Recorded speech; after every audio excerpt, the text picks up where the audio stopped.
Hey everybody, it's your girl Purple, the Jump Seat Jet Setter. Hey y'all, it's your girl Purple. So this video is supposed to be about week 1 of training.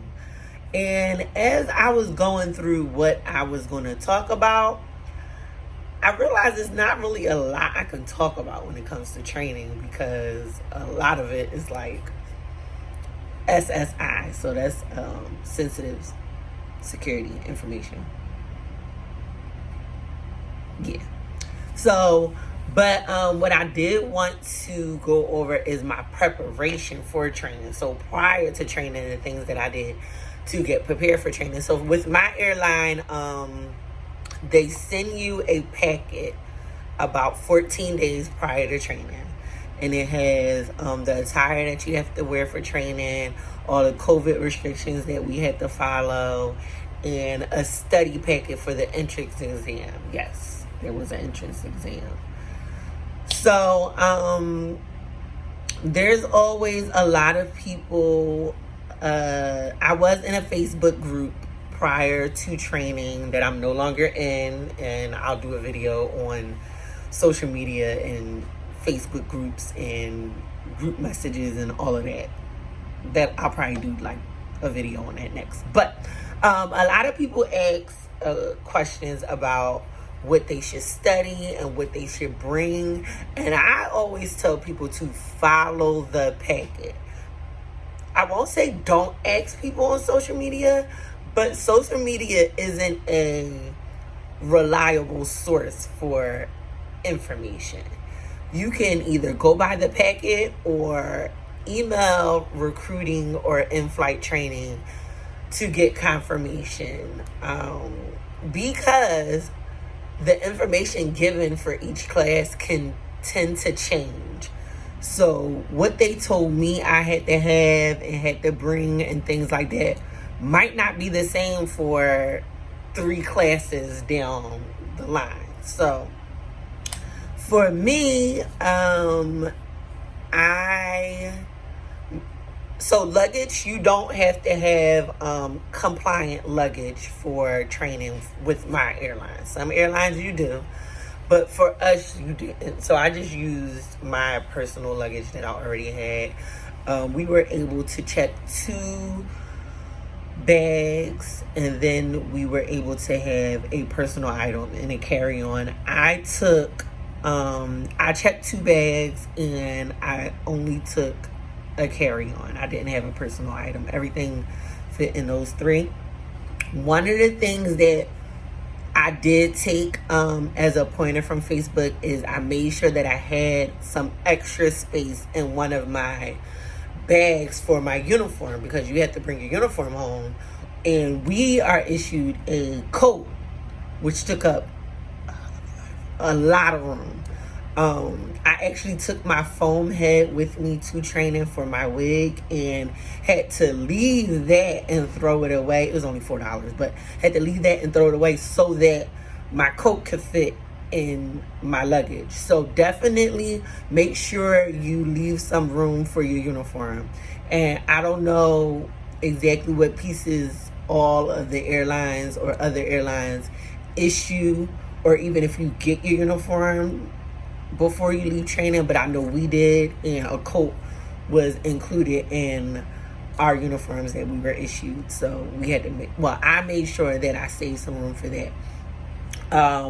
As far as items that I took outside of attire, I took an air fryer, and I took a little mini skillet, because all of our rooms did not have kitchens, and I just so happened to have a room without a kitchen. So my air fryer and my little mini skillet definitely came in handy. I only had a microwave and a mini fridge. I took all of the toiletries that I used, so toothpaste, mouthwash, conditioner, shampoo, deodorant. I did not take soap, and so I lied. I took soap, but the soap that I took isn't the soap that I normally use, and I wound up having to buy soap because the soap that I took was not doing the right things with my body. I'm real funny. My skin is like super sensitive. So that was that. As far as like leisure clothes, I literally took 3 outfits: 2 dresses, a pair of shorts, and a t-shirt. That was it as far as regular clothes, because I didn't plan on going anywhere or doing anything because our COVID restrictions. I stayed within the hotel. So I washed those 3 items each week, and I wore them when I went down to the lobby and studied or ran to the store for groceries, and that was it. I only took 2 pair of pants, and I took I think I got 3 black. So we were able, as far as tops, we were able to wear black turtlenecks, black button-ups, and white button-ups. I went with black turtlenecks for hanger days because of my tattoos. And then I did white button-ups for our virtual classes, but they were still long sleeves, so my tattoos were still covered. And then I had 2 pair of black pants, so we only could do black bottoms. I didn't do any skirts because there were stories about people getting written up because their skirts weren't long enough. I didn't do any dresses for the same reason. I just stick to pants. I'm sorry, y'all. My septum bar keeps sliding out. If you see something hanging out my nose, that's what it is. I don't have the other piece to it on this side, so that's why that's happening. But what else did I do for preparation? I studied. Study. A lot of people are nervous about the entrance exam for my airline, but as long as you study that packet that they give you, you should be fine. And that was really it. So I can tell you a little bit about the first week of training. So we arrived the day before the first day of training. The first day of training, we had a virtual for a short period, and then they broke up my training class, and we all had different bus times to go to the hangar. When we got to the hangar, we were issued an iPad. No, I'm lying. The virtual was after we went to the hangar. So when we went to the hangar, we was issued an iPad. We was given a COVID test. We were issued our EFAD, which is how do I have my EFAD with me? So this is our EFAD. It's a phone. But it has all of our like announcements and stuff on it.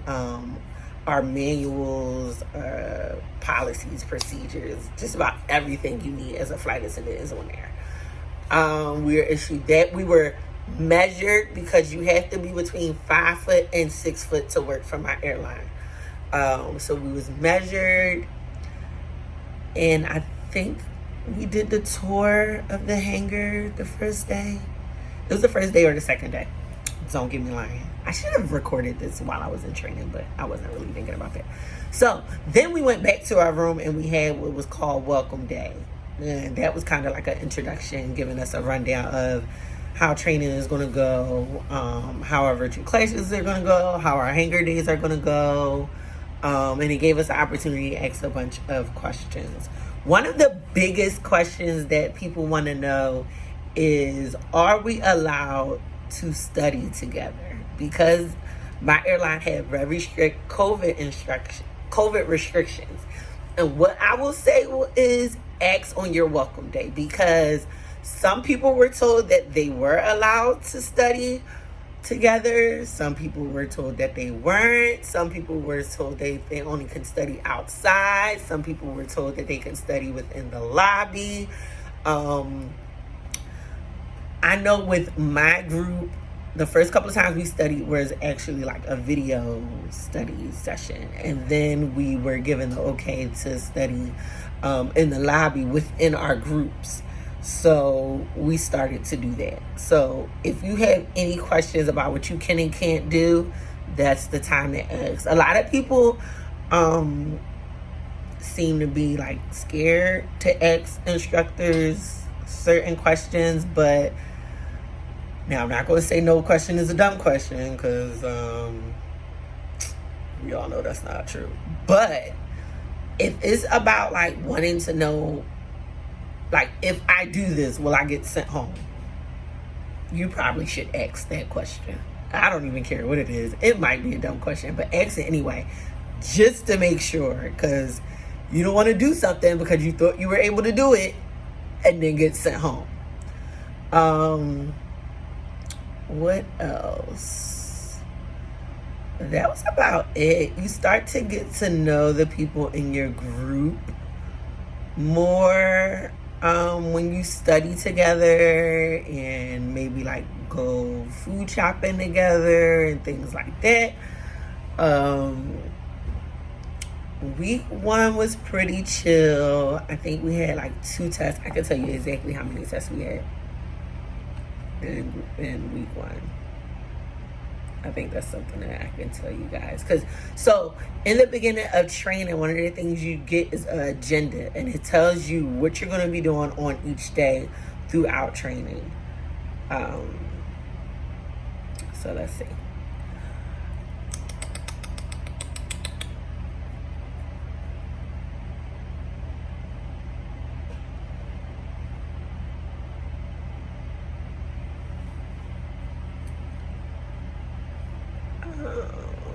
So yeah.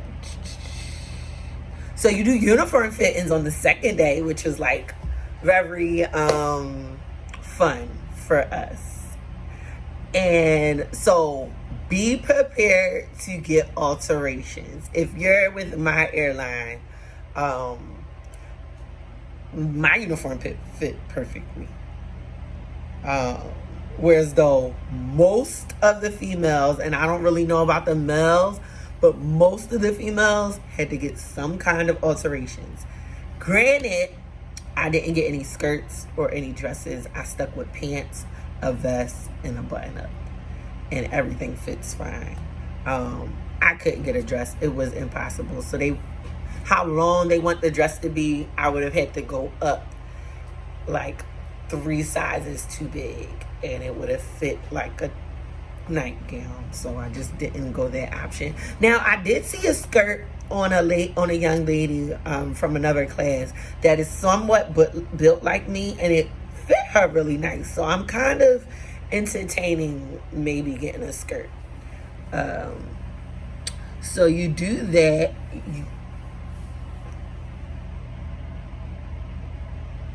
I'm looking at what I can actually talk about.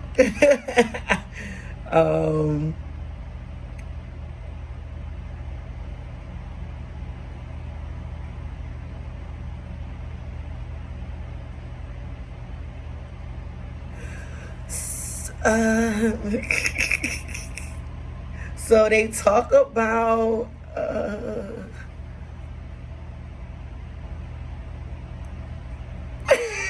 a bunch of stuff I can't talk about. Okay. Yeah, no, I can't talk about anything that's actually talked about in training. We do a like they call it ergonomics, where like picking stuff up and putting it down properly, making sure your back is straight. We talk about that. We talk about federal regulations and how they affect us as flight attendants and our interaction with passengers.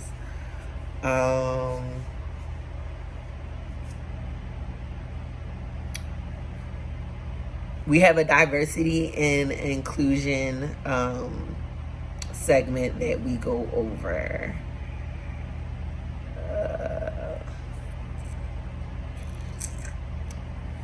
Yeah. We talk about like how to handle like if passengers wants to reassign or move to a next seat. We do a lot of emergency and first aid for the first 2 weeks of training. I'll tell you that. We don't even like talk about the planes or the aircrafts or anything in the first 2 weeks. It's like emergencies and first aid. That's it.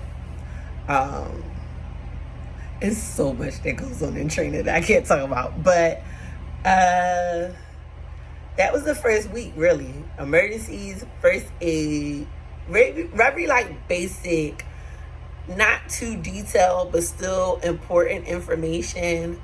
But like I said, we don't really start talking about like aircrafts and actually what we do on the plane until after the second week of training. So that's it. Oh, quick update. Still no date on my IOE. I did, however, find a crash pad and I love it. 15 minutes from the airport. I will be driving to Detroit prior to taking my IOE, because where my crash pad is, even though it's 15 minutes from the airport, you have to drive. So my car will be in Detroit. So yeah, I really like my little crash pad. And so in the room that I'm in is 2 beds, and both were available because 2 people had moved out prior to me getting the crash pad. And then the day after I locked in my space, there's another flight attendant from my airline who is actually going to be in the room with me. So that's cool. Everyone else in the house is from another airline, but I don't have an issue with that. They're not there that much either because they're line holders. So there's that. But I'm excited and waiting for my IOE. I'm kind of hoping that it's after October 5th because I'm kind of supposed to be going to Jamaica. But if it's not, oh well, I'll just cancel the trip. I got until the 28th, so. Come on, IOE gods. I'm ready to fly. Either way. Let's go. Let's do it. All right, y'all.